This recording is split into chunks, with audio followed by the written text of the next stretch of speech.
evening, everyone. It is 6:15 p.m. The date is March 16, 2015. I call to order the regular meeting of the Perry Municipal Authority. Roll call, please. Stroller. Here. Dow. Here. Moxley. Here. Marshall. Here. Norman. Nation. Wade. Here. Warner. Here. Johnson. Here, I do declare a quorum. Do we have someone do the invocation? Martin Foster was supposed to be here, he's not here. If not, I'll do it myself. You bow your head, please. Father God, we thank you so very much for this time we have together to work together to improve this city. We ask in your name that you bless us, bless our decisions, bless our conversations and our talks with each other. God, thank you for this city and the people in it. In Jesus' name I pray. Amen. Amen. Consent agenda is item number 1. Any comments concerning the consent agenda? Second. Motion and second. Roll call, please. Stroller. Yeah. Dow. Yes. Moxley. Yes. Marshall. Yes. Wade. Yes. Warner. Yes. Johnson. Yes. Item 4 is comments from those assembled concerning the PMA. Are there any comments concerning the PMA to this evening? Seeing none. Items 5 is proclamations, commendation reports, and inquiries by the governing body.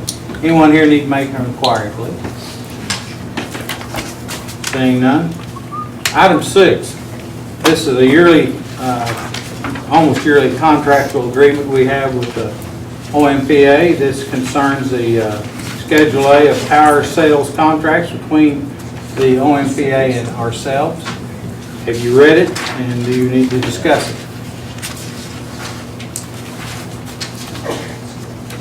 Motion to approve. Second. Motion and second. Roll call, please. Stroller. Yes. Dow. Yes. Moxley. Yes. Marshall. Yes. Wade. Yes. Warner. Yes. Johnson. Yes. Any new business need to be brought before the PMA this evening? Move to adjourn. Second. Roll call, please. Stroller. Yes. Dow. Yes. Moxley. Yes. Marshall. Yes. Wade. Yes. Warner. Yes. Johnson. Yes. We are adjourned. We did that in a minute and a half. That's a record. Now I'll call to order the regular meeting of the Perry City Council. And it is March 16th, 2015. Meeting is called to order. Roll call, please. Stroller. Here. Dow. Here. Moxley. Here. Marshall. Here. Norman. Nation. Wade. Here. Warner. Here. Johnson. Here. I do declare a quorum. Item 1, consent agenda, has items A through J. Any of those items need to be removed for further discussion, please say so. If not, Make a motion to approve. Second. motion is second. Roll call, please. Stroller. Yes. Dow. Yes. Moxley. Yes. Marshall. Yes. Wade. Yes. Warner. Yes. Johnson. Yes. Betty, if you'd like to introduce. Yes, I'd like to introduce our new Main Street manager, Mary Kay Couch. And I think she's gonna head up and just tell us a little something about herself. Thank you. Well, Okay. the first thing you should know is that I'm a very burned out social worker. I've probably raised half of Oklahoma's kids. So I'm so glad that this is about something besides abused children. So I am very open. I'm open to anyone coming in, giving me feedback, information, ideas. I would love to hear anything you have to say. And I will have not just been swimming, so, I will be a little more put together. But I'm happy to be here, so come by anytime. Thank Glad to you. have you. Thank you. Any other comments from anyone in the audience? Item 5, proclamations, commendation reports, and inquiries by governing body. Counselor, lady? If none, item 6, city manager's report. Mary Rupp. Item 1 of my report for this evening, the city's been noticed by the Fraternal Order of Police and the International Association of Firefighters of their intent to bargain for their collective bargaining agreement for the fiscal 2016. gosh, it's hard to say 2016. But anyway, and it's just part of the process that's provided for in state law. They give us notice X number of days before the budget's adopted, and we'll start meeting towards the end of March, I believe, is one of our first meetings. And so we'll just have meetings every, however often we need to until we can reach an agreement. And I think we've been pretty successful in that over the years. So we look forward to that. Paying utility bills online with credit cards. It's finally coming. Should be available fairly soon. It's a convenience for our utility customers, especially those that find themselves, oh my gosh, I'm in Oklahoma City and I forgot to pay my bill. So they can probably go online and pay their bill and avoid that late penalty. We're looking at probably a May implementation if all goes well. So we'll, once that date's nailed down, we'll let everybody know. Will that be on the website too, a place where they can go? Okay. Yes. Will there be a percentage charge to the city for using, Nothing to the city, it will be a convenience fee to the to customer. the user? Yes. Our City Hall window display for the month of March is the water and sewer utility. It's a very interesting and informative display. And, most of the time, when we turn the faucet on, we want to, the water's there, and when we flush the toilet, it goes away, and we're all happy. But there is quite a process that goes into water treatment and on both on the start end and the tail end of the process. So the EQ requirements are pretty strenuous, and so obviously water is our most valuable resource. We're proud of the system that we have. The Perry Trash Off, Saturday, April 11th, we've received a nice delivery last week from ODOT, all sorts of gloves and vests and garbage bags and you name it. I think it was in there, a few t-shirts, I think, and some healthy, nutritious bars, yeah, and water.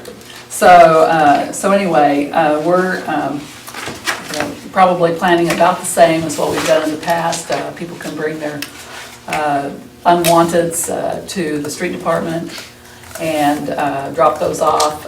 If you're unable to, bring your items, if you're physically unable to bring your items down there, then call City Hall, 372-4241, and 336, sorry. 336-4241. And get your name on the list, and we'll pick those up on Saturday morning.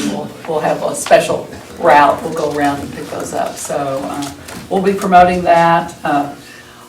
Even though you can do the residents can use the convenience center all year long, basically. But this is the one day we really do focus. So get those garages cleaned out and bring in your old stuff. Library has their Food for Fines program going. It'll run through Saturday, March 21st. They're suggesting one can good for each book that's overdue, and then all the food will be donated to the Caw Street Food Pantry, Caw Street Chapel Food Pantry. We have an election coming up, Tuesday, April 7th. Candidate forum is scheduled for Thursday, March 26th, 6 p.m. here in this room. It'll be televised on PEN, and then I'm assuming that it will be replayed, between that time and the election. The swearing in of the new council members will be Monday, April 20th. And that's my report. Thank you. Any questions? All right, very good. Our Chief Financial Officer has his report, Mr. Major.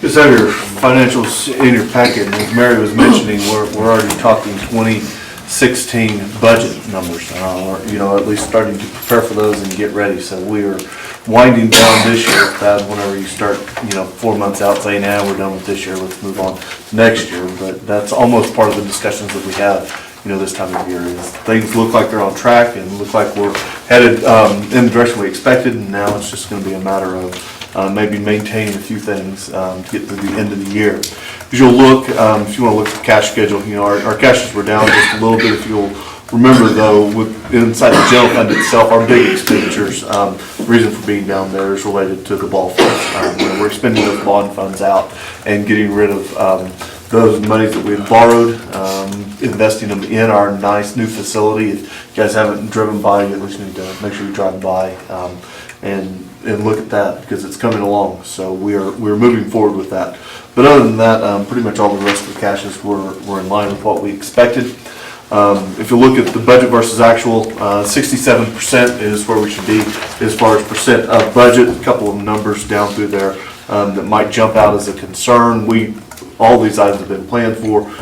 They're just skewing our budget numbers as a percentage right now because of seasonality or because of one-time charges. For instance, on the code enforcement expense, we've had about $30,000, a little over $30,000 in demolition work. If you looked around, and Mary and I spoke about this just today, but if you look around, I think we cleaned up 9 houses in this piece, and so that's a pretty significant piece of blight that we've gotten out of the community, and so that's nice. But doing that does cost money, and the haul-offs are somewhat expensive at times to do those pieces. So that's probably the only expenditure that you're going to see that's even out of line. The rest of them are pretty much where we would expect them.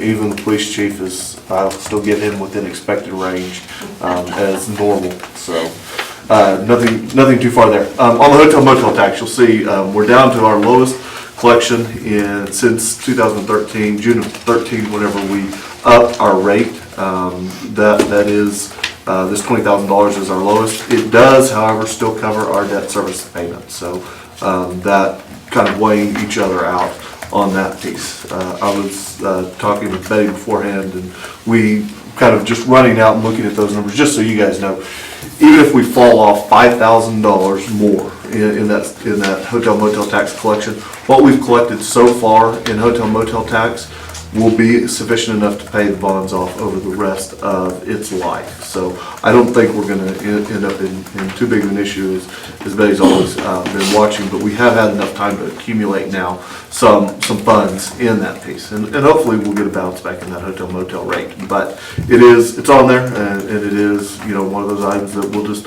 keep our eye on and keep on watching. It'll come up at budget time as much as anything when we do the preparation for next year's budget and how we're going to make sure we fund all those pieces. Conley, you can't laugh. You're going to come back and join us just for the budget part, right? We need the wisdom and the experience of prior councilmen setting in to join us on this. Bean counter. Really Yeah, don't we be need a funny. bean counter. You got to have it. Jumping over, and we'll do it real quickly. On the P&A side, the only item that might look skewed as far as these numbers go is in that sewer revenue number. If you will remember, in our projections on sewer revenue, we went ahead and budgeted in the CDBG money that will be coming in. That will come in. It will come in lump sum. It will come in towards the end of the year. We will still get it, no problems related to that, but that revenue line item coming in there skews our percentage. Without that, we're setting at about 65% of our budget. So we're right on line with what we would expect for sewer, so don't think that, something happened and we were way off in our projections. Our revenue number is right on line for sewer sales.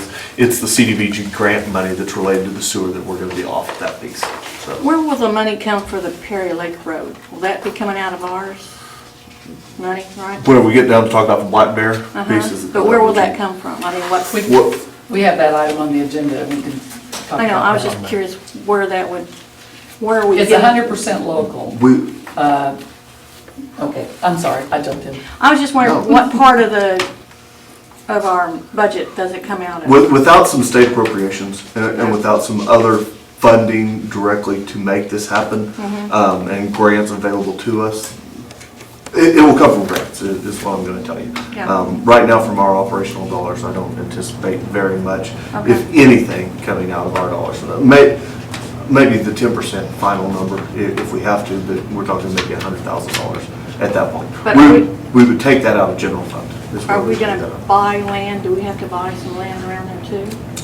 Let's wait and Okay. finish this up when we get down to that item. Okay. If you don't mind, I mean, I don't Yeah, I want was to talk just about it, curious but where it that is money's a gonna full come item from. on Okay. the agenda, so. Okay. Any further questions? Thank you, Russ. Item 8, we have with us the representative from Suddenlink, Mr. Raymond McCraney. He's going to speak to us concerning Suddenlink's operations. Sir. Thank you. I appreciate the opportunity to come speak. Mary had called and said, we're seeing new lines run coming into Perry. We wondered what was going on, so I told her I would be glad to come speak to that. Perry has always been serviced by its own head end, meaning where all our signal or internet comes out. So it makes us limited on bandwidth, and it makes us limited on channel lineups. So what we are doing, and this has been going on about a year and a half, we're actually to the point now of where we're finishing it up. We're building an Oklahoma fiber ring. And basically what it does is goes around the state of Oklahoma and links all our systems together. We're finished building the last portion of it now, which is actually Stillwater to Perry and Perry to Enid. So what the ring will do for us, the main thing, we will have a redundant path. So right now we lease a fiber that comes into Perry. So when we finish this fiber ring, basically we will own the fiber and we will have a redundant path both ways. So if the fiber gets cut between here and Enid, then the redundancy would take over from here to Stillwater. So that's the one thing it does for us. The second thing, it basically gives us more bandwidth. I mean, we can pump more bandwidth into the market, which is what we're woefully short of. We can increase the channel lineup, which I know is a concern here in Perry. You know, we have 23 HD channels here. We need a lot more. So, I mean, the company is spending between here and what we're doing in Texas about $213 million on building this fiber ring and fiber path to Texas. So they're investing major capital in it, and I think it will be a big thing. For some of our bigger systems, they won't see that big of a change, but like some of our smaller systems, and we're actually picking up some smaller towns that are off this fiber ring. And for some of the smaller towns, it will mean that they can get, because actually Perry will probably be run out of the Stillwater head end. So you can get a lot of the same channels that the Stillwater folks get, which I know is another concern. We are hopefully finishing up the two links that basically come into Perry, hopefully by the end of May, middle of June. Once the fiber is in place, then we put all our equipment, our lasers in place that basically make it work. They're telling me right now, and there are so many things that we run into that, you know, we've dealt with weather here for the past 2 months. So ODOT permits, there are a lot of different things we deal with in running these fibers. But hopefully, we're thinking by September, we can probably have Perry connected, and we're probably looking at, right now, the top speed that Perry gets is 10 meg, I think, on internet. We're probably looking at 50 meg when we get this complete. I would like to be able to give you more information on channels and what channels we can launch. We'll be able to do that as we get closer. I mean, we go through agreements, we sign agreements with content providers, with networks. Sometimes when we carry the HD, they make us carry the SD too. We just can't pick and choose. We have to, and if it's a group of stations, we have to carry the group. So that makes it tough to be pinned down at this point on exactly what we'll have. But as we get closer to that, and I will absolutely be communicating that with Mary when we get closer to that point. Does anyone have any questions of me? I'll certainly try to answer. Do you anticipate the higher capacity internet speeds to be online around the same time as the TV?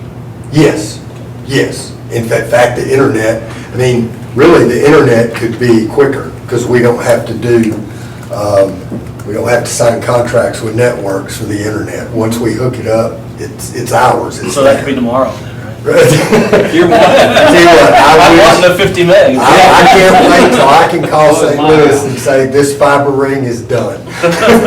It will be a load off me. We're excited about it though. It's gonna be, and especially for Perry, it's gonna be a big deal. Will Yes, our ma'am. TV service be better? Because right now, it's kind of poor. Well, and what I need to do, if there are areas or, I mean, I need to know exact addresses, and I will be glad to get, I mean, I can get maintenance techs here, I need to know about the issues, and in fact, this lovely lady back here. Lovely lady already hit it. I'm not surprised. I know I'm surprised, but I did. She did, but we're gonna get her taken, I've made her. And she's on the other side of town from me, so I think everybody in town is having the same problems. Okay, well, we can do one of two things. You can email me directly with that. Did I give you a card? No. Hey, let me give you one. Okay. Oh, no, I got one. You keep yours. Email me with that. Okay. I will be glad to get that taken care of. I mean, it's just, I need to know a specific address where I can address the problem there. I actually think it is all over town. It is. And it's not all channels. It's 5, it's 50, it's 4. Yeah, it's terrible. It's 4. I don't live next to you.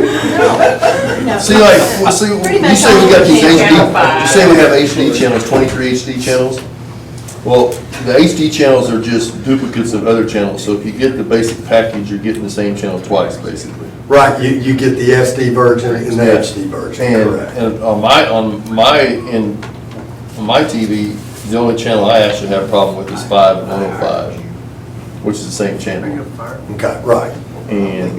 But I guess my major complaint is if I went to your office here and I went to your Stillwater office and put a request in for a channel, and both your staff members told me that the company would email me or send me a letter or something, and I did it 3 times and never got a letter, never got a reply from anybody about What channel was it? Man, I should have brought one card. CBS Sports Network.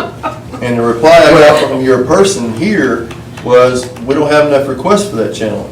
Well, how do you know you wouldn't have enough requests? Well, okay, let me give you maybe some good news. That is actually a channel that we carry in Stillwater, so, and I think we carry in Enid too. So that, the sports tier channels would be one of the first ones that we would add to.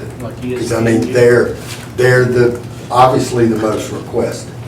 So, but you should have gotten, that should have gotten to me, so please email me with concerns like that. All right. Because if that gets to me, I can certainly get something done about it. But CBS Sports is probably one of the ones that will be added, because that's, the sports tiers are the most popular channels. Well, when I complained, they said it was sunspots, but I don't think it was. Sun outages?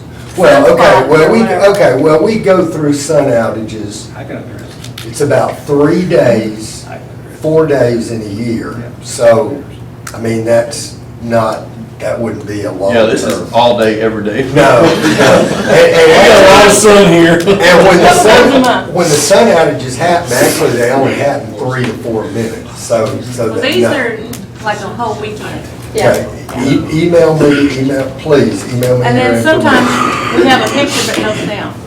information. Okay. Come watch email me with TV some after the meeting. There's a few channels my wife watches, so that wouldn't be a problem for me. That'd be a blessing. Do you know where your number of subscribers here in Perry, do you know what's going on with that? Is it up or down, or? It's probably remained pretty constant within 50 or 60 either way. I mean, we go up and down, but it hadn't changed a whole lot over the, past 3 or 4 years. I mean, obviously, we want to be more, and we've done that in a lot of other markets. This is what the fiber ring, we want to give the higher internet service, the higher internet speed. I mean, that's where a lot of our investment, our dollar investments are going into. Well, I actually have AT&T U-verse internet service, Okay. and it's not near what you're talking about. Right. And I've had a ton of trouble with it. That's, Well, I can I'm tell sorry you to hear that, that. I have Suddenlink internet service, and we really don't have that much problem with it at all as far as service goes. But again, when you're used to dial-up, I'm fast. Anything's fast. I couldn't live without it. Shut up, Eric Craig. No, it wouldn't work. It wouldn't work, not for what I would. Any further? Well, I know there's always complaints no matter where you go, but I just Right. appreciate y'all's aggressiveness to. Well, and we want to address them, right, and if we, if I know about them, they will get. Well, I'm talking about you bringing that fiber ring here. Right. It's something that we needed, and I think that your system, what you said, it is dated. and Right. I appreciate you guys putting the infrastructure in our community. Good, and we're excited about it. We're really, that's why I was more than happy to come here and talk about it. Nothing really. Ray, we're in the final months of our franchise agreement. Right. It's due to expire October. in I think. October, and so are you going to be contacting us to meet with us? Yes, or do we, yeah, in fact, we'll probably do that next month. Okay. Yeah, yes.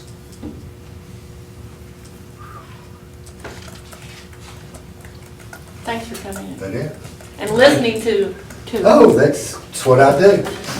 I'm sorry. Thank y'all for Vicious here, having Thank you, we appreciate you. Absolutely, I appreciate y'all having me. At least you And had any good news. problems, You have good news. Good news. if any problems, if you can't, get them to Mary, she'll get them to you. You put this on community bulletin board. What? 50 meg internet, that's what I heard. His email. That's all you heard. That's all I heard. You didn't get nothing else. I figured that would get everybody. I like it. But everybody in town loads up to that, and it's, Yeah. We'll move on to item 9. Consider approval of memorandum of understanding with the Natural Resources Conservation Service, United States Department of Agriculture, for the Upper Black Bear Creek Rehabilitation Project, dam number 62.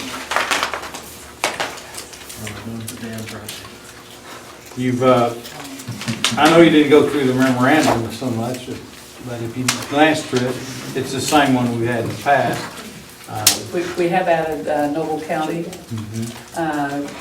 They've not approved it yet, but we did attend the county commission meeting a week ago today and talked with them. Also NRCS representatives were there, and the local NRCS office was represented too. And so basically NRCS has presented this to us as kind of a, just outlines the responsibilities, who's responsible for what. It's not binding, and if at any point we are, find ourselves not able to financially handle the project, if we aren't able to get enough grants and state funding, it will, might go on the back burner until we can get all that arranged. But I'm already talking with our legislators in regard to state agency appropriations. This is obviously a long-term project, and so we'll be working on accumulating our share. The federal government pays 65% of the allowable expenses, and the local share is 35%. The road over the dam is 100% local. So the project does not fund any of the road over the dam. So that is, and it's a county road. We happen it happens to be adjacent to Perry Lake. So in essence, we're like a landowner. We're just like you, Galen, we're a landowner out there. And so, but we all have an interest in the road being improved. And it's about a mile long, and I don't know, I think it's a million a mile. It's about $1 million? About $1 million a mile. So it's a lot of money, and it's gonna take a lot of planning, a lot of discussions, but basically what this is just to kind of spell out the responsibilities of the various entities that are involved in this project. Again, non-binding, and so I think it kind of helps us understand what our role is in the project and what we can expect from NRCS as well. So Bryce, you may have some other comments.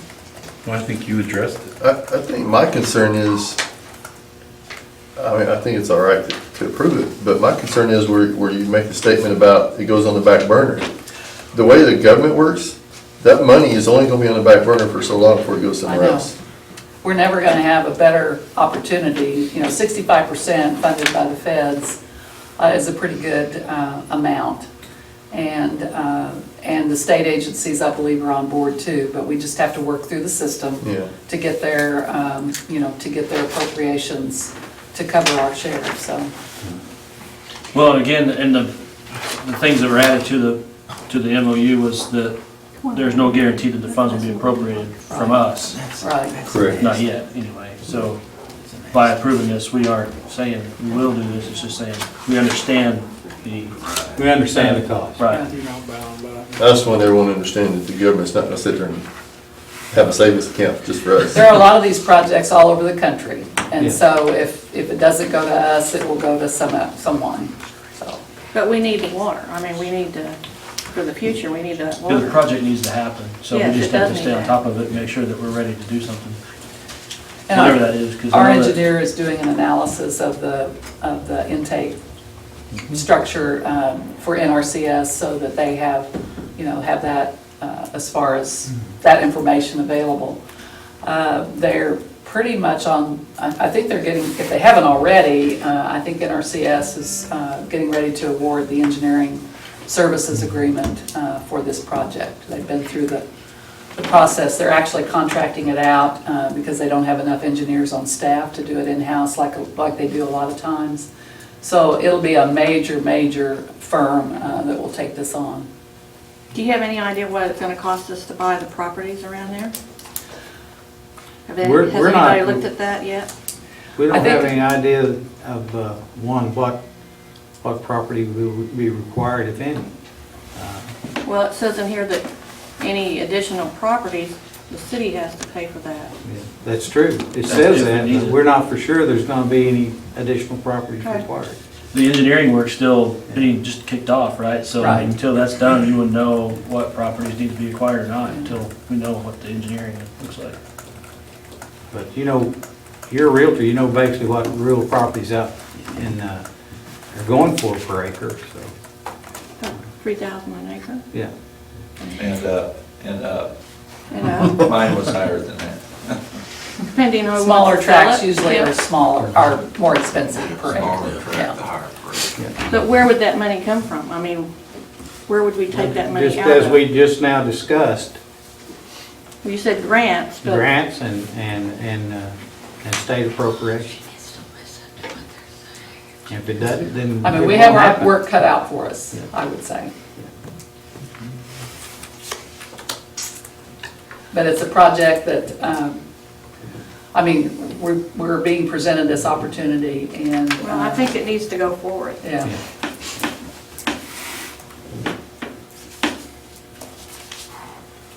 Any further discussion, questions or comments? Anyone from the audience? You got 2 minutes. Okay, Could you come to the podium, Galen? I'm against this, but I live out there, and when we went through this, it just kind of seems to me that some of this seems to be changing, and that's what I'm kind of concerned about, how the different entities are working together and how they're changing some of the different things. I'm not sure on here, when we look at the costs and what the city has to do in those things, it seems to me like this is just a small portion of it. We had meetings with the NRCS, and they're talking about raising the lake level because we can't drain it, dredge it, or whatever. And so doing that, it's gonna affect my property, plus it's gonna affect 72 acres of property around the lake. And that's all the other landowners. And I think we need to fix the dam because it's old and possibly could flood. But the problem is when they're doing it, then they want to raise some deals and retain more water and do things like that. And sometimes that seems to me like that's affecting all the neighbors around there. And that's what they're totally against. And I think if the dam is rehabilitated, that's fine. But when you start adding more capacity and doing things like that, that's where the landowners around are affected. And that's kind of what I'm worried about. And it said acquisition of the city to buy the land and do those things. In the plans, they're gonna put another spillway in. Well, with 2 spillways in, then we don't worry that much about flood because then it'll go over the spillway and both spillways will take it. Well, this spillway they're gonna build is over on the other side of the Lions Park Pavilion. Everybody knows where that is, and it's gonna go straight out. So that's gonna be a number of acres, plus they're gonna have to take all the dirt out of that and then put the dirt by the dam and do all this stuff. I mean, it's a big project, and you know, I'm just kind of concerned about it because I live in upstream and when the water, and then I don't know whether I'm gonna be, there was 5 different options I had, and right now I'm looking at a complete berm all the way around. But then who's gonna do that? Is the city gonna do that? Is the federals? The last I heard, the Fed was gonna do it. I'm just kind of concerned because I don't know. And then things in here seem to kind of change, and it's just, you know, I really don't have enough information either, but I just wanted to kind of come in and then my other partner, everybody knows Terry Leonard, he's in the hospital, so he's not here, and so I thought I better just come and say a few words. Galen, are you the, if you don't mind me asking, are you the only resident as far as a home it will affect? Well, my neighbor, Brad Heiss.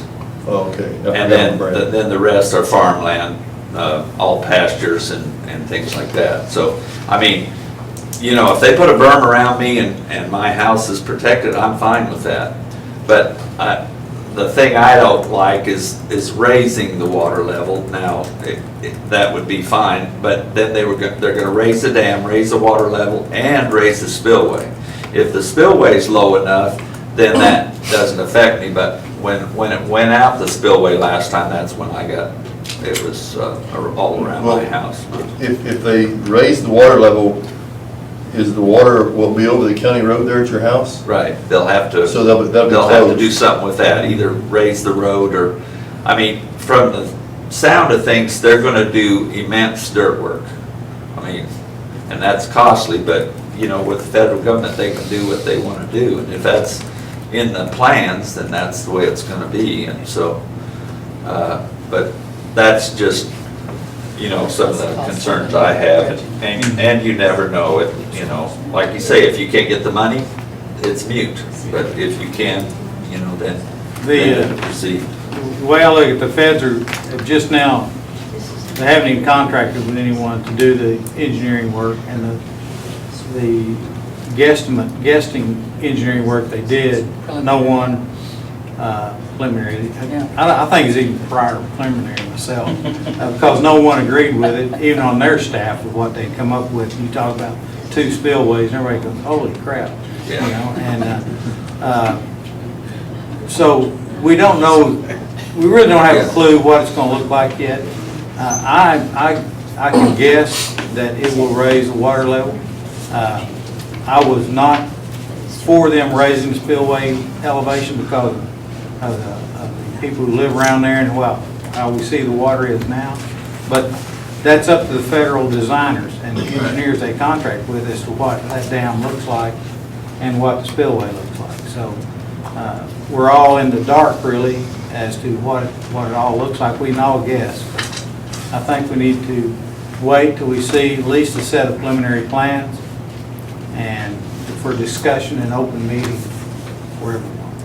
And I know that's going to happen. Well, Galen, I would say that, they took all the comments Mhm. from all Right. the meetings, and all of that feedback from those meetings will be provided to the engineers, and they will do their best to accommodate as best they can, so. Yeah, I'm just concerned about the I elevations. know. It's the Yeah, unknown. you should be. It's the unknown. Yeah. And, I've lived there since 1983, and I bought it in 79, but then when I bought it, I checked out the maps and all that stuff, plus I bought it from Beasley, who was an engineer, and my mark on the house was a 10-foot elevation error. It said that I was above the dam, I thought everything was fine. When it flooded, I was at the level of the spillway. So that Mr. Beasley was a surveyor. put me in trouble. And obviously, he had a problem with his elevation rod. So, yeah, so that's, and now I don't know where that map is. It was at the old building on Market, and I think it's in Stillwater, but I haven't found it yet, so it's probably been destroyed. Mr. Henderson probably had, Hendricks?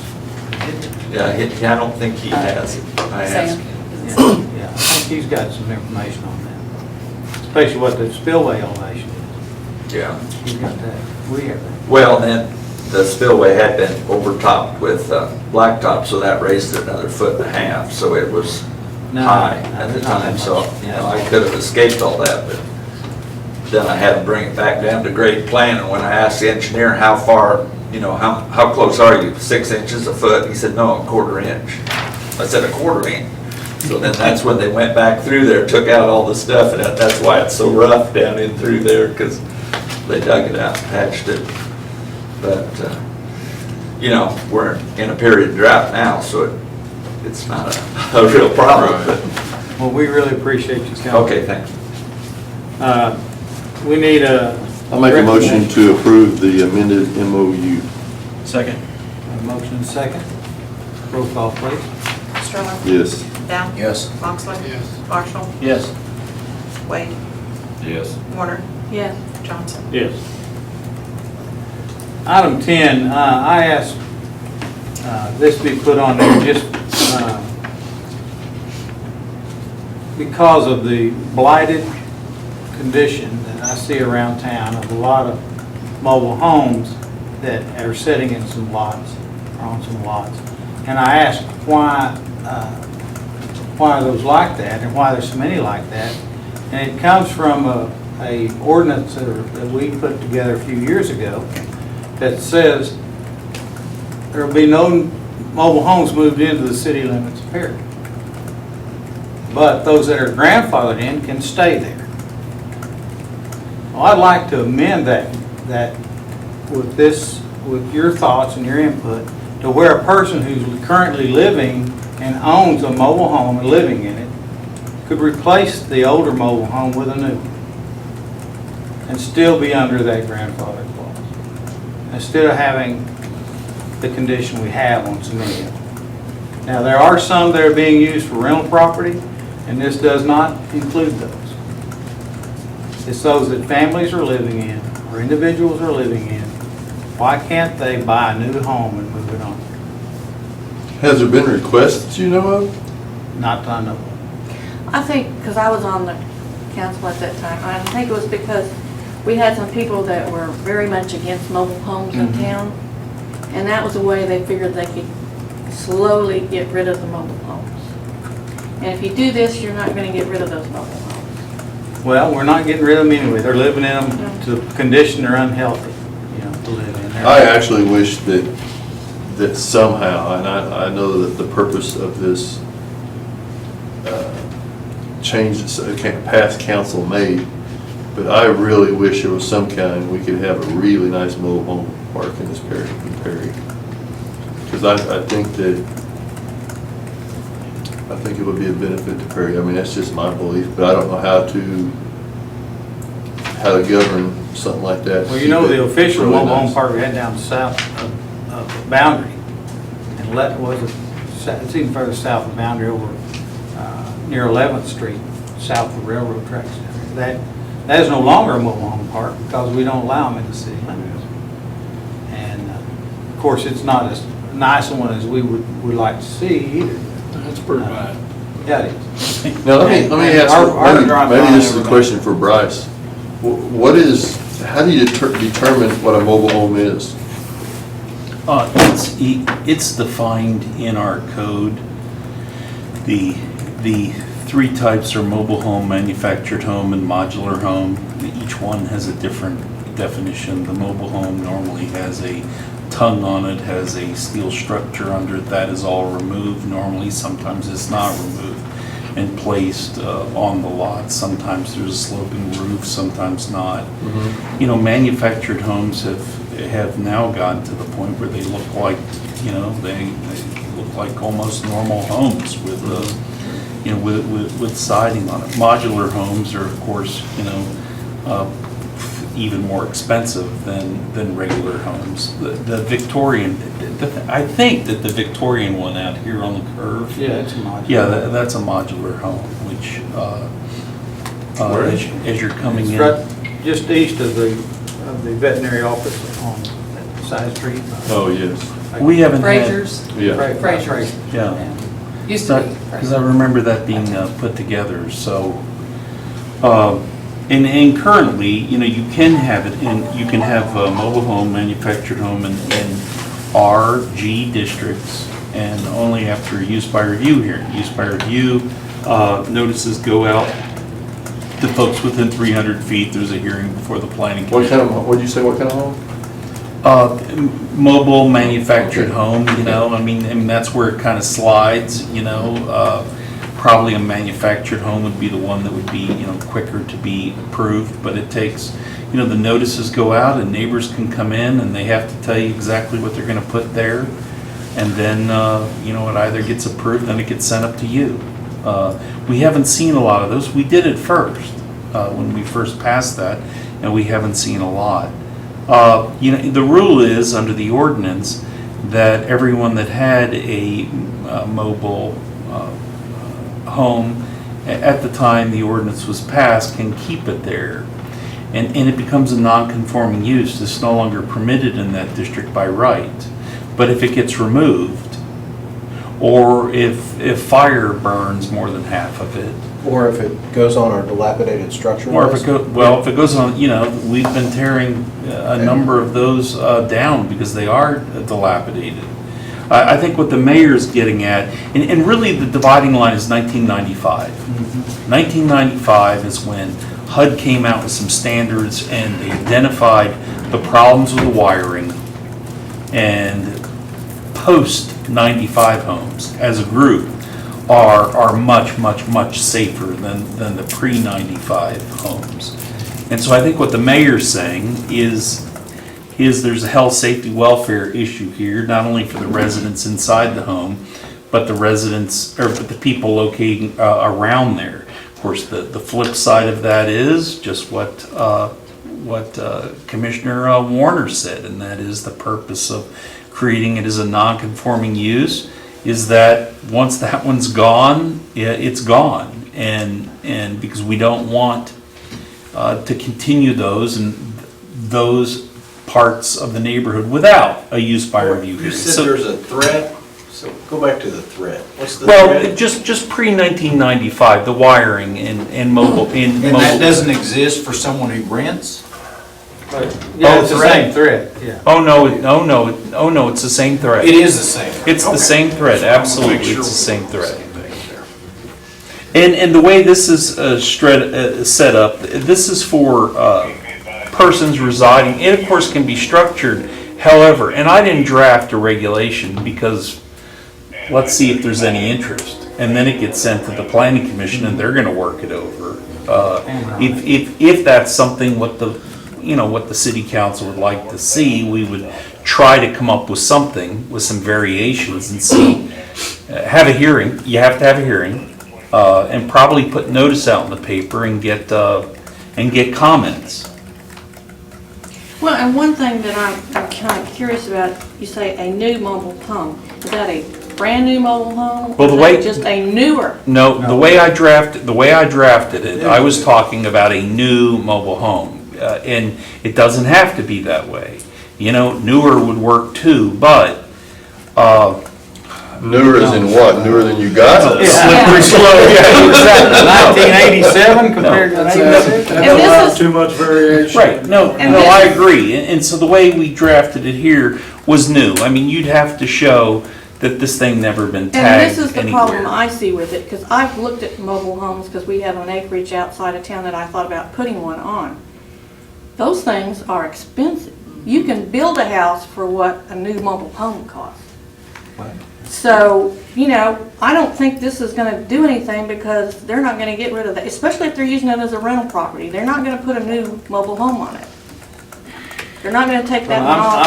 I'm not discussing it for the rental property. No, but I'm just saying that I don't see this happening. When you can go ahead Well- and build a house on that lot. See, I was on a planning commission for 12 years total, on and off, and was the chairman of that for a while too. And I don't know how many different times we've talked about mobile homes and modular and blah, blah, blah. So we've been talking about this since I can remember. And I went to a seminar in Tulsa on it, Yeah, with Dave Payne, and we tried to figure out how do you write the standard on modular, mobile, all the other, and it's difficult, it's a very difficult. And the reason is that Oklahoma, unlike Texas, hasn't adopted it. You know, they haven't sent regulations It's the out Wild in the West. state yeah. where they have in Texas, and it's easier in Texas because there's a state enabling law. And here, cities have different laws respecting this type of housing. And then you So- have to consider that it's a tornado.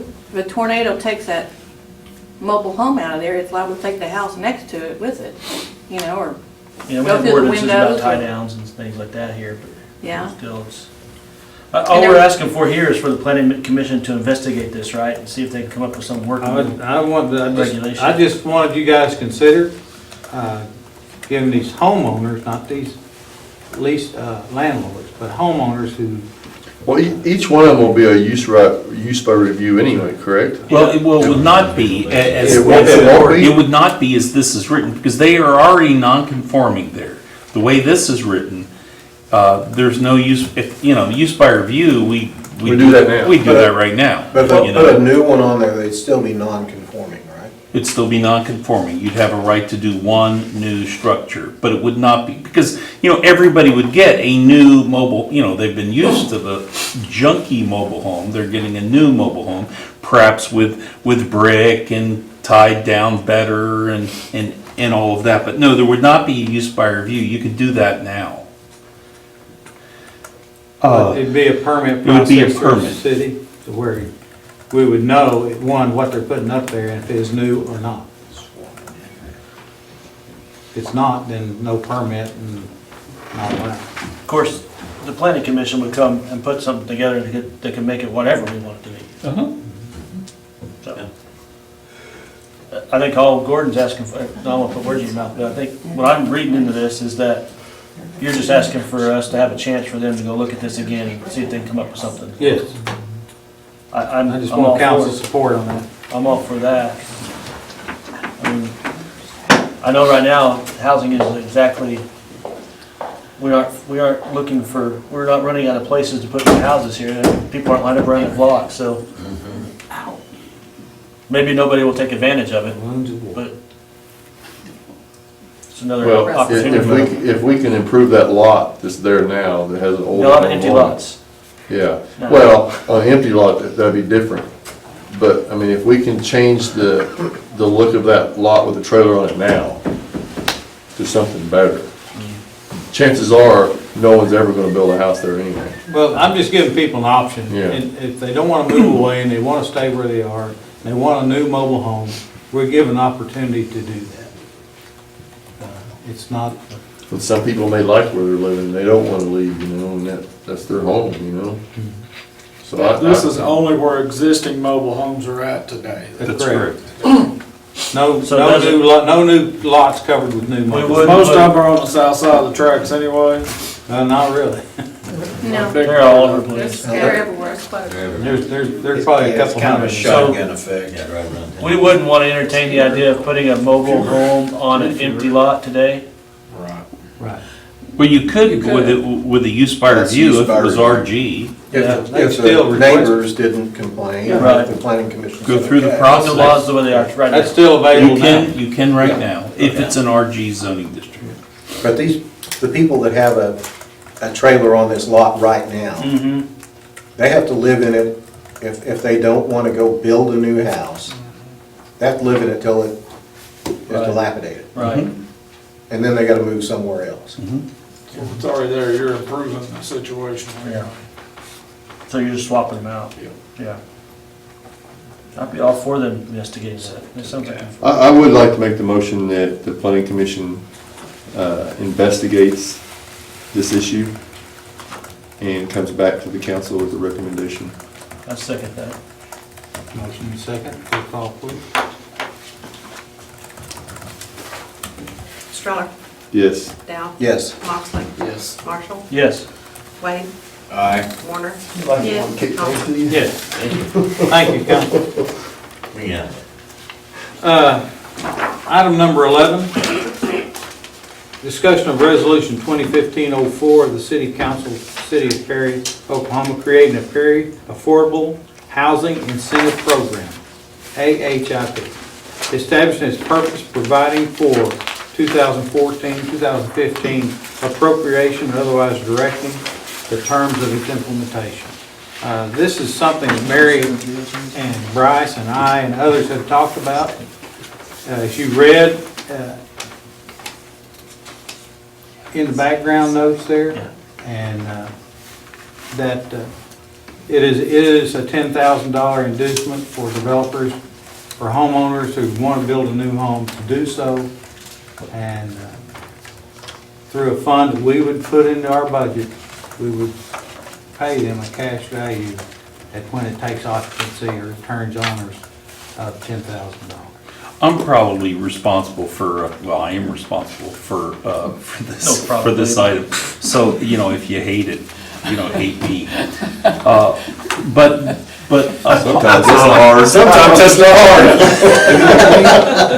Ponca, you know, and I've been here a while, and it just seems that there's been a dearth of residential building permits.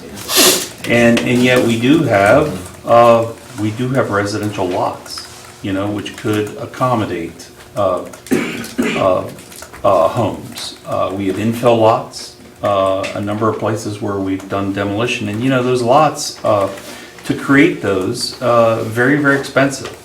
To get water, sewer, driveways, all of that there, $25,000 a piece, and yet we're not seeing anybody, for the most part, I mean, I suppose there are a few residential building permits, but it's. Well, there was a duplex in Fairway, Yeah, and it's not. we may have another building, new But house permit, so. But this incentivizes the builder.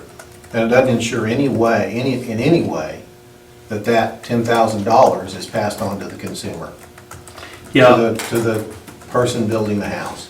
Yeah, And that, to me, you know, when I built my house out there, I doubt I'd even known that this existed. You know, they would just put that $10,000 in their pocket. So, Well, if we could incentivize the buyer, I would be for something like that. You know, if it was something the consumer, you know, would see in their pocket.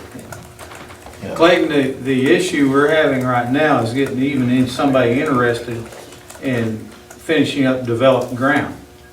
You're talking about development. This is talking about building That's houses. this one area of problem. I'm talking to I have builders no and problem those. finding a builder for my house. I know you don't have Out trouble there. finding someone for a house, Yeah. Or a custom house. for a custom. I'm trying to get people who own some of these lots we've tore houses down on. Some of these lots out in Fairway that the Heritage Group own, that's over in Stillwater, that they're not building on, they're not developing, they're not putting the streets in. If we can get some activity, Well, I think to I'm do looking, that. if you've you gotta were a get- builder, if you're the homeowner and you're your own builder, the money would go to you. Well, that, If yeah, you do a that's, you build it type thing Yeah. or something like that. but the average person doing that, building a house is not gonna be their own builder. Well, I'm And the trying builder's to not tell gonna pass a this builder, on. if you come here and build a house, we'll participate of How at about we least say $10,000. if you build a house in Perry? That's what it's about. No, if we tell the consumer, if you build a house in Perry, we'll rebate you 50% of your electrical utilities for a year. Something like that. That gives a person buying a house an incentive, or building a house an incentive. We'll give them a credit at closing. We'll Right, pay exactly. $2,500 Right. in closing costs the day you close on that house. Right. In Perry Yeah. or something, yeah. Not just give it to a builder. I think what we're just trying to, and I'm not saying I agree or disagree, but what you're trying to do is create an organization to come here to build some spec homes, correct? Yeah, this is more like, not necessarily a housing addition, because that would be all grouped in one place, but somebody would come and populate several homes in different places around town, right? That, or someone who wants a little incentive to get them going to start their house. One They thing know at the end of it, they get $10,000 of their costs back. One thing I did like about this is it's, and maybe I'm misreading it, but it seems like it was driving it to provide more affordable houses, like less than $100,000 houses. Because those incentives were higher for those cheaper houses. Was that the intent? Well, this is based on one, they're all over. This one's based on one from Ponca City. And it was effective in Ponca City, but the range of money is like $10,000 for spec up to $30,000 for a custom. And I knew that, that kind of prices us out. In fact, this might price us out. But I wanted to have us start thinking about permits and housing. We've never really done a whole lot. And Mary and I talked about having a strategic planning session where we could meet and kind of hash out these bigger issues and what might work. And I think that, everybody has a good idea. This wasn't to pass tonight, okay? This was to put it out there in the press, start a little conversation, and see what we could do about getting people interested in building and issuing building permits and getting houses built, because we really are not building very many residential structures. I'm sorry, go ahead. I was just gonna, have you talked to any builders with this? I mean, would they be willing to come talk to the council? I mean, I'm curious if you've thrown this in front of some builders. I assume it's some areas, like Heritage that owns property already.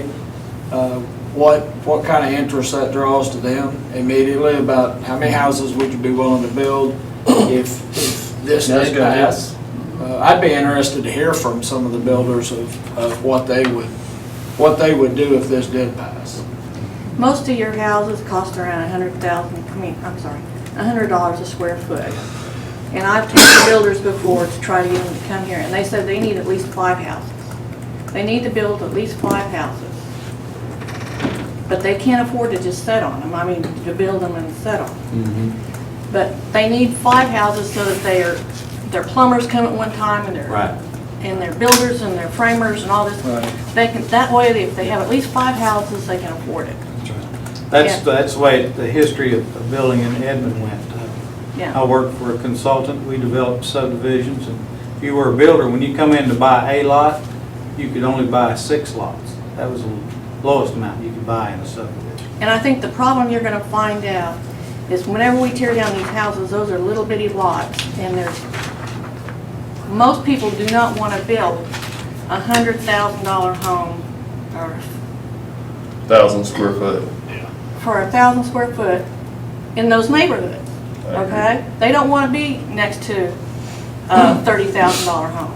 No, they're gonna build a rental house. So, you're really, like I said, every time you tear down these houses, you're gonna have a lot, and you're gonna have a lot there for a long time. Right, you almost need to rehab that house that's there. instead of And tearing it down. Stillwater for a while had a deal with the city, and what they would do is when they would take a lot that had a house on it, somebody could come in and buy it for like $500. They had to live in it and they had to fix it up within so many days. 6 months or something like that, and live in it for like 5 years, and then it became theirs. And I think that would be a better program for the houses that we're tearing down. Sounds like a good idea. Yeah, that was a CDBG block grant that was issued.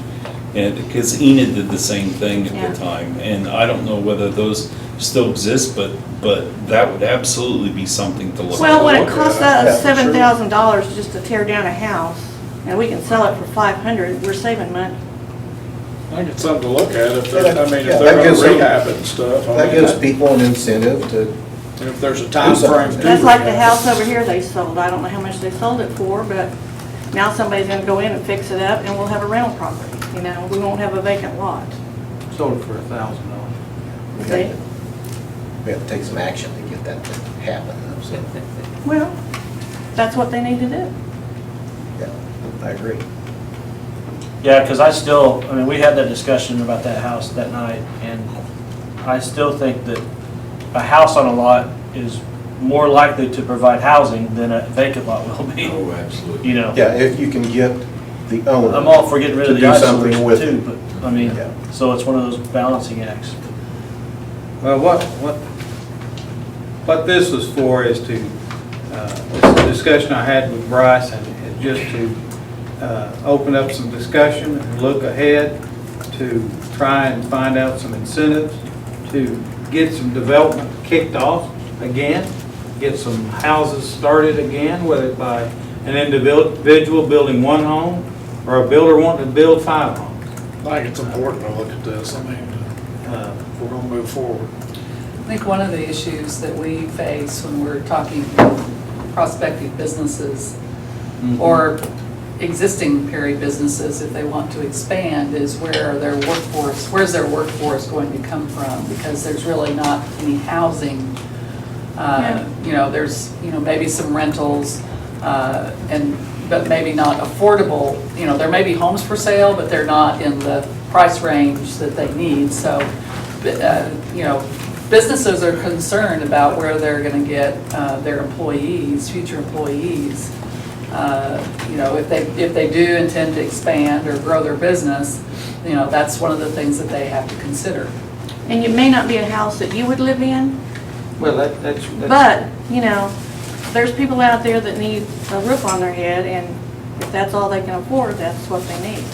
Maybe the issue with that is we have a lot of people that already own those homes. One of them does so much destructive demolition with inside, they can't be repaired because they're so ignorant, they take out the support walls inside. No. And so that leaves a shell trying to hold up a roof, and over a short period of time, that becomes a twisted structure and then a dilapidated structure. Well, it needs to be. And then we have others who are having properties that they rent, and they are substandard and blighted, and still have people living in them. True. We do have a number of wonderful landowners who actually keep their properties up and rent them at a reasonable rate, and people are happy and living in them, and we have no issues with them. We never have issues with those owners. The problem is when we have people who will not keep a piece of property up. They let the roof leak, and then it destroys the support structures below, and there's nothing you can do with it then. Well, and I've had renters that move in, they put holes in the walls. Yep. $2,000 damage, and there's nothing you can do about it. You just gotta kick them out and repair it and move on. But to the point of this, like when I moved here, there wasn't anywhere to rent. And there No. are very few rentals. And nobody moves to Perry and says, I'm gonna move there and build a house immediately. They're gonna move here and rent something, get a feel for the neighborhoods, you know, and then build a house later. So, you know, unless you have spec houses, somebody that's gonna take a risk $200,000 a house, and build spec houses and let them set until somebody moves in, you know, the key is the rental properties. We need more nice rental properties. That's what we don't have. I mean, the city of Perry, when we Someone do some interview art. prospective employees who don't live here in this area and have to relocate to Perry in order to accept a job, I mean, it's been a real challenge to find them rental properties. Yeah. Dixie's, you know, been the one that's been on the phone with our, you know, local landlords, the ones that we feel like, you know, have homes that are, you know, provide a decent living environment. And so in order to, you know, get employees to say yes, specifically journeyman linemen, they're the hardest. Because, you know, they need a place to live and they usually have a family. And so finding them a place to rent, and then eventually they do buy. Because, you know, we've had that experience. You know, they might have rented initially, but then they purchase a home and make Perry their home. And that's the whole goal, you know, is to, you know, get them here. So it's been a challenge. That's what Elk City did. In fact, the city manager showed it to me. It's the apartment complex right by the new Walmart. They induced an apartment built, I think it was Joe D. Hall. Joe D. Hall, who's huge out there, to build an apartment complex. And they induced them with $500,000. And it's full. And everybody loves it. And now he's asked for another $500,000, and they said, no, we don't. This one's on you. We'll do it once, this one's on you. So, I mean, that actually is, you're right, folks that come are looking for. Well, I see it, I try to hire guys at my job. And, you know, the first thing you do is come in and look for a place to live. Well, Stillwater's not too far away. And there's plenty of rentals over there. They can rent a nice apartment, so that's where they go. Yeah. So I had the same experience. I mean, I've hired tons of engineers over my time there. And none of them, not very many of them, I count maybe 3, have moved here. And most of them are just don't want to buy a house in Perry because it's a risk for them financially. So, but if they had a rental to start out in, maybe they would have seen how things were going. I leave here, I leave Perry at 5:30 every morning. And normally I'm going out 64. And it is unbelievable amount of cars coming in Highway 64. And you pull up to Bill's Corner, and there'll be 5 or 6 cars coming from the south that are all turning their blinker coming this way. Yeah. It's amazing how much the city of Perry, and I wish we could figure out how to capture that, how much we're losing. Yeah. Well, in every way, we're losing, in every way. You know, if we can induce a builder to put in an addition, you know, or, you know, a series of spec homes, I would be all for that, but I don't know that this does that. Well, I think this is the right discussion. I don't know if this is the right proposal or there's another one, but I think that's great fodder for our strategic planning that we want to do later this year, and I think it has to be on the top of our agenda of things, because I think it is our biggest weakness. We do have, we have some development going on I-35 with restaurants and whatnot, and we're getting the land unlocked behind there so that we can put in some more things. So that kind of thing is being addressed. One thing that I don't have a clear plan for is the housing issue, and I think that's got to be our top thing to talk about in this next planning session. Absolutely. Thank you. And there's not a lot of land readily available. Although we For were that. tearing down houses by the lot, so there should be a lot of, But- there's lots of but- empty lots. Nobody's gonna build a house One there. little lot here. I know, it's spread out, Yeah. so to If you find. could find some place that had 2 or 3 lots, it would be nice. It'd be great, yeah. But But you'd be surprised how small in a footprint that some of the new homes are being built make. Yeah. I know I looked at some that I would, was trying to entice McCaleb Homes to come here and build that footprint here.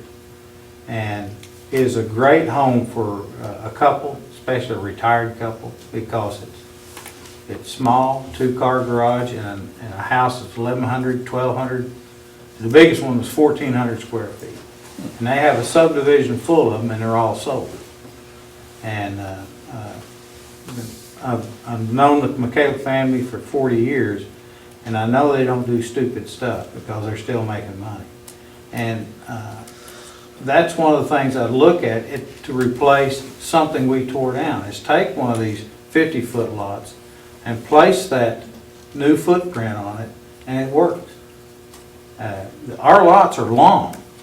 I mean, 150 feet, 140 feet, 162 and a half feet. I've surveyed more than a dozen of them in the last year around here, and the footprints of those nice homes they built over on the east side of I-35 and north of 2nd Street will fit that type of situation. And the same with the Ideal Homes that I looked at over in Yukon. The lot that I was looking at, looked at a home on, and I've spoken to Ideal Homes also, that will fit on any footprint of a 50-foot lot we have in Perry and fit nicely. Because they are condensing things now. People are like me, I don't want a big house again. If I build something, it's not going to be 2,200 square feet, 3,000 square feet. That's more house than I need. And what I got now is a monstrosity that is over 8,000 square feet. So if you want a big home, I've got one. But the problem is the average person doesn't want to spend $140,000 to $160,000 to build that house on Cedar Street. No. That's the problem. you're right. Or on 6th Street, or, you know. That's where you've got to make some incentives to do that. Well, but $10,000 isn't gonna make me a go build a house builder, on well, Cedar and a Street. builder's not gonna do that either. No. No, you do that by urban renewal. I mean, you look at Oklahoma City and you look at Heritage Hills and then what they've done, you know, to the east of that. I mean, it's amazing what they've done. But you know, you set up, you know, it's actually an urban renewal authority, and you map out a blighted area. There's statutes on it, and you go in and you take out properties. You negotiate. Well, Bricktown was done like one. I mean, that's probably Yeah, but they said that's that probably the urban best renewal example. was bad for Bricktown. Until Bricktown started to develop and people started Sure. moving in there. But I mean, there are mechanisms that you can use to do that, because you could, I mean, exactly, if you have a lot here and a lot here, that's not gonna work. But if you, but you could clear out an area and then put a buffer there, and that area could become a nice area. I mean.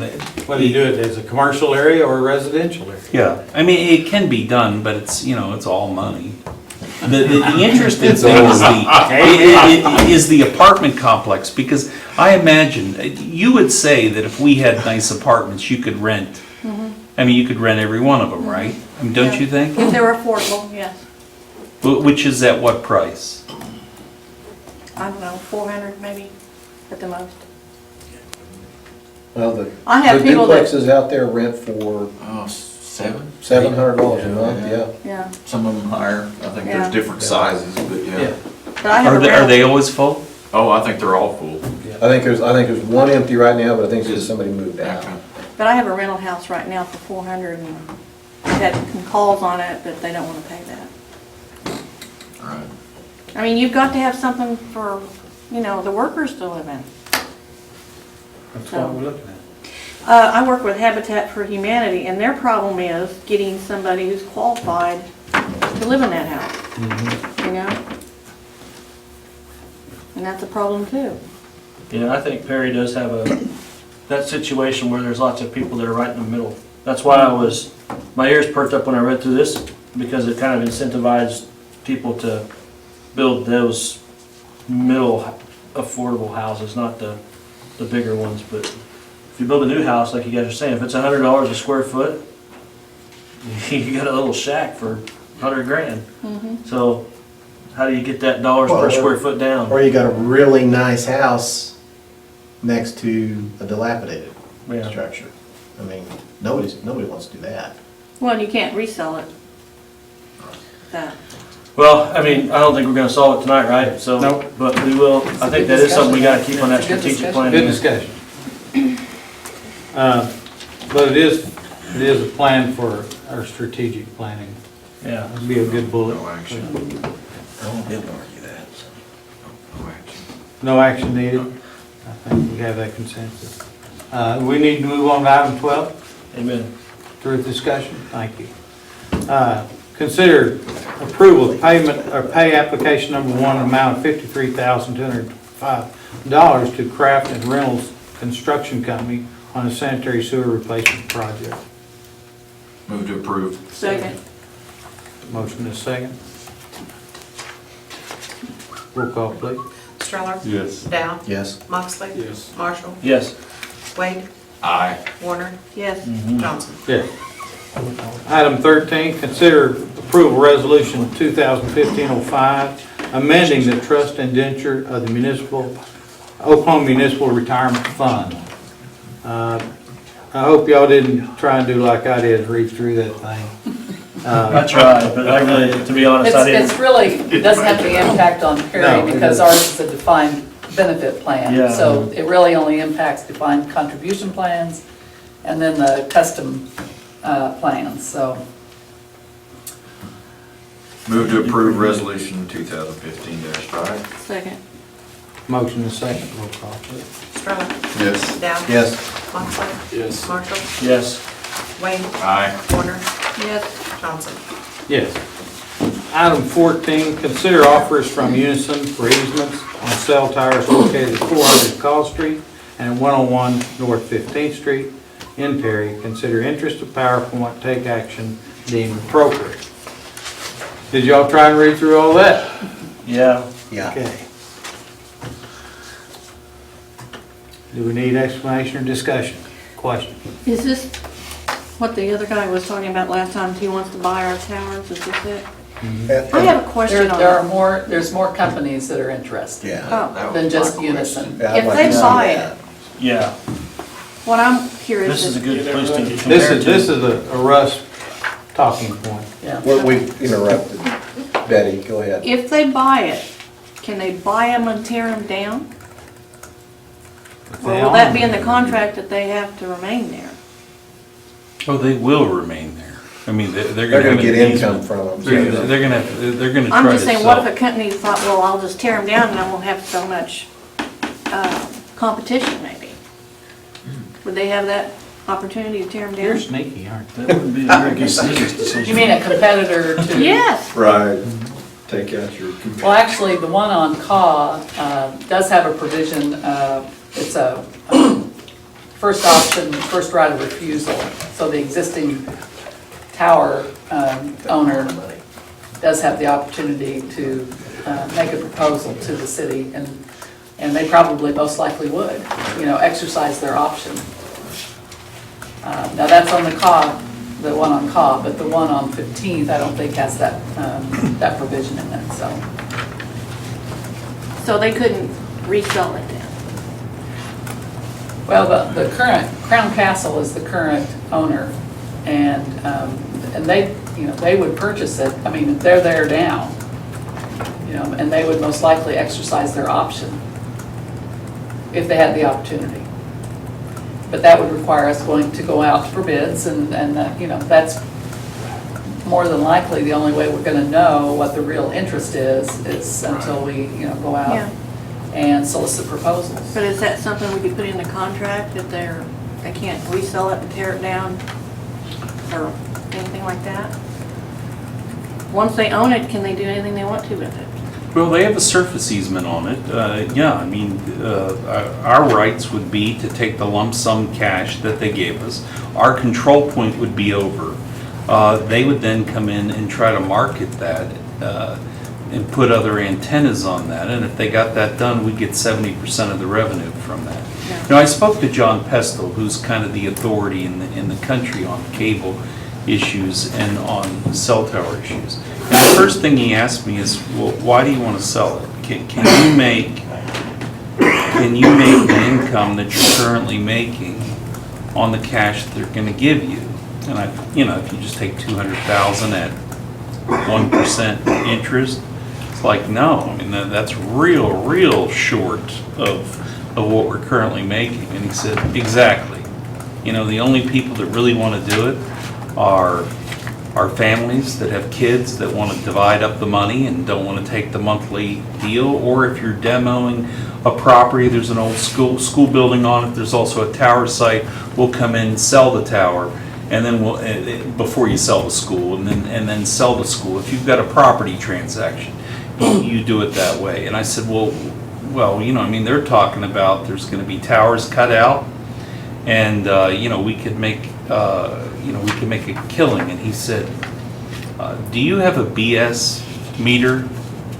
And that's what he said. And he said, you're a lawyer, aren't you? And I said, yeah. He said, do you have a BS meter? I said, I think I do. He said, well, why do you think they want to give you? Do you think they're really going to tear it down? I mean, they're giving you $200,000. I mean, do you really think that your tower's going to come down? So, I mean, he kind of made me think, but if these towers are going to be decommissioned, if that's going to happen or something, then you can make money, you can make money now. But he kind of at least dissuaded me. Now, our CFO, he's kind of done a financial analysis of it, so. Yeah, we just kind of running the numbers, look at what our rate of return over this 15-year period, trying to get our money back. Because as Bryce said, bottom line, we sell it for $200,000. That's not going to make 1 month's rent, that we're currently bringing in, let alone give us a long-term piece. So, just running the numbers, our rate of return, about 1.5–2% over the next 15 years. I don't see that by itself is really the best use of going out and getting our money. If we had to have $200,000 today, maybe that's one thing. But if we don't have to have that cash, and all we're really doing is selling something at this point just to stockpile greenbacks, that we could do it. But I don't see that that's really our best. We're right now better served, to the extent that it will run out 8.5 years, on these existing leases. That's the halfway life of us getting our money back. Our risk is what Bryce brought up. What happens if they decommission? What happens if that tower no longer renews at its 5-year increments or is out there? We could potentially go without that lease income. Now, if company A is not there, will company B or C or D, or can we multiply and piggyback those anyhow and make more money? I think that's kind of where we're going with this, is we might as well stop and look at it and see what the financial options are. But if just the initial options and the initial lease bids that we received here are capping it out, I don't think that's the best use of the city's assets and maximizing our shareholder wealth by doing it. So, can we hire a firm to market those towers for other cell towers to put an antenna on them? We can't, because we don't have that, we don't currently have that right. We're just the lessor, it's our ground. That's the business that they do. And I spoke to John Pest, he did 17 towers in Cook County, around Chicago, and he's doing 8 towers here and 12 towers there. He also says the main question is, do you really need the money? He said the other folks that do it are like Detroit, they need the money. They have cell towers, they want to maximize it, they want to pay off debt, And, you know, that's kind of where he is. Bondholders want him to take it. No, right, and so do you have a need for the money is really more than the income, is where he was taking it. And he didn't feel fazed at all about the technology changing or going away, but, you know, that's the one that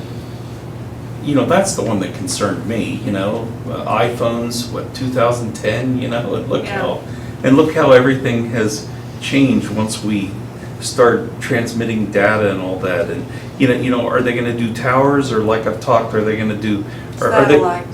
Well, not satellites, are they gonna put boxes, or, you know, are they gonna have a $2,000 box, and they can put, 10 of them in strategic places right on the ground, and that satisfies it all, so that you don't have to have a tower, and it's much less costly, who knows? So what does the two of you recommend? Yeah, what's your recommendation? We could go out and take bids and see what the bids look like.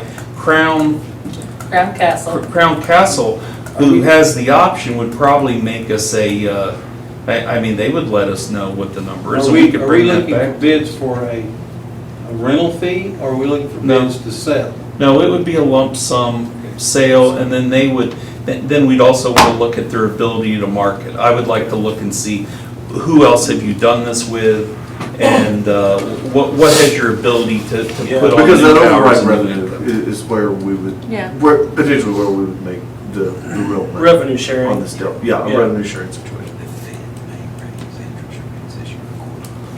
Really? A whole quarter? Oh my gosh. They're not We going might to. just have to reset the whole world. We're still not the floors on everybody else's loans. might get to 1%. Well, I'm here, we aren't taking any action tonight on this deal, so. No, we, I mean, if there's an interest. Do we want to go out for bids? Do we want to make a motion to go out for bids? Or do we need to? Well, if you wanted us to, you would make that motion. If you're content in getting the income, We don't have a use for the money, then I'm content. And I didn't hear a good use for the money around this table. So let's just take the revenue, the rent, I guess is what I'm saying. But I thought the rent wouldn't add up to what we would make. Now, what he No, was saying was the your interest investment earnings on that money, Would not add up to what our Oh, rent is okay. right now. if you take the lump sum. But weren't we getting so much money anyway, a month? We're getting one piece, we're getting $1,200 a month. And And the other one's the 940. 940. they're in the package. Anyhow, Yeah. bottom line, if we went out and just drew interest, we would not draw the Yeah. same amount. Matter of fact, we draw about 1/10 of what we were gonna draw. and of course, he Take said the that if, revenue. that if interest goes up, then the price is going down. Or if we have a I mean, need the for some lump sum programs. cash price will go down, you know? Is there anybody right now marketing any, are those towers at capacity yet? Do they have more capacity on them? The way he talked, they did. Yes. They do, Yes, that's what they wanna do. Right. Right, That's why they do it. that's how he wants to make the money. So how are we, who's marketing, That's what I asked Bryce, could we market? I know we can, but. Well, it's up to the company that's leasing them now to Right. market that, put more carriers So- on it.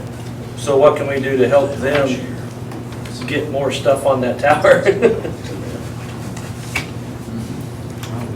I guess that's the only advantage I see going to bid, is to give them, Well, if we go to bid, it's for them to buy it outright, and then we get the lump sum, that's all we get free. or have, or work some deal for revenue sharing.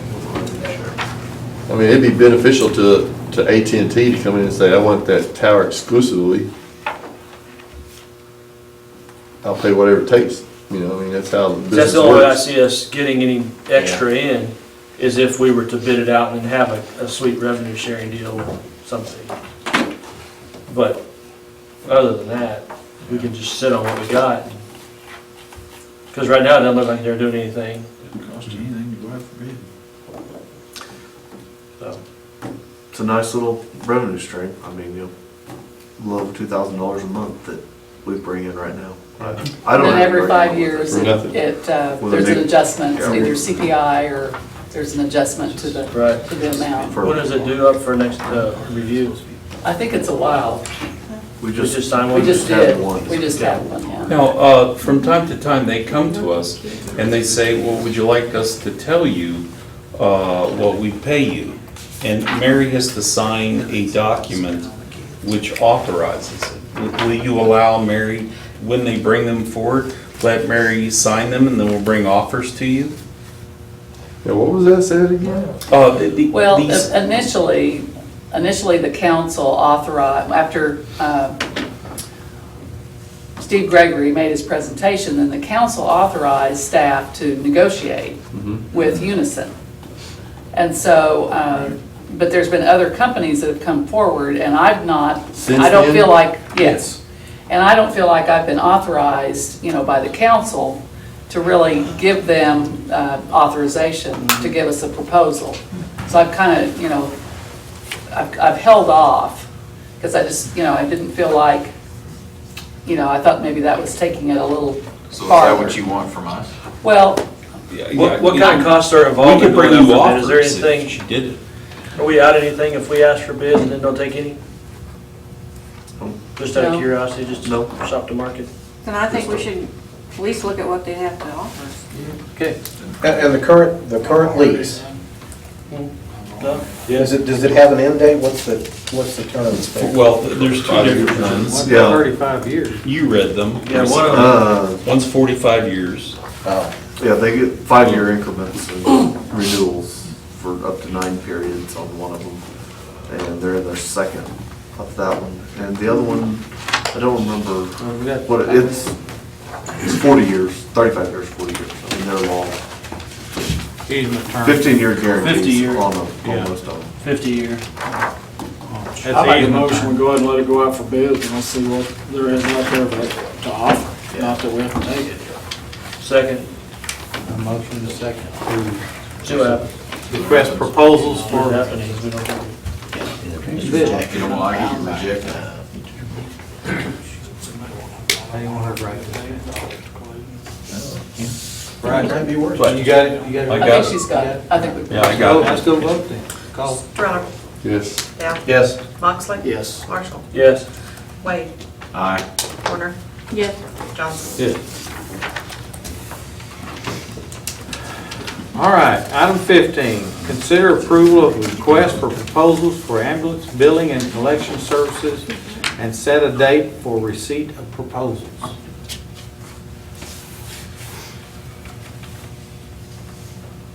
Acura Enid is currently doing the billing and collection services for our ambulance service, and we want to, before we renew a contract with them or do a contract again with them, we want to get proposals in and see if there's any better offers out there. So moved. Second. Question. Stroller, Yes. Dow, Yes. Moxley. Yes. Marshall, Yes. Wade, Aye. Warner, Yes. Johnson. Yes. Any new business come before the council this evening? Move to adjourn. Second. Motion second. Stroller, Yes, I'm Dow, sorry. Yes. Moxley, Marshall, Yes. Wade, Aye. Warner, Yes. Johnson. We are adjourned. Thanks, Megan. Right.